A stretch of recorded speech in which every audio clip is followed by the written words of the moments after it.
আমরা নতুন কাজ রাজমিস্ত্রি ভাইদের জন্য দেখো করেছি। এরকম করে ঢালাই করব। যখনই আমরা মার্কিং করে পুরো মার্কিং করে এরকম করে ঢালাই করব, ইট বসিয়ে দেবো, তাহলে দুদিকে তক্তা সাঁটিয়ে বসিয়ে দিতে পারবো। করে দেখো, তাহলে মার্কিংও হয়ে গেলো, আবার তক্তা সাঁটাইতে করতে খুব সুবিধে। বড় বড় বিল্ডিং যখন করব তখন এরকম করে করতে হবে। তাইলে যে তার বাঁধবো নিচে দিকে টাইট হয়ে থাকবে। অনেক ইঞ্জিনিয়াররা বলে যে 9 ইঞ্চি কেন নেই, এটা 8 ইঞ্চি হয়ে গেছে, ওরকম ওরকম ওরকম 8 ইঞ্চি কেন হয়ে গেছে, হয়ে গেছে।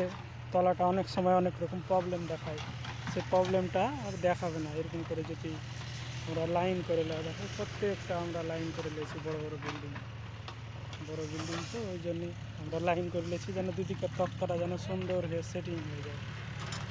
তাহলে মাপ যুগটা সব পারফেক্ট হবে।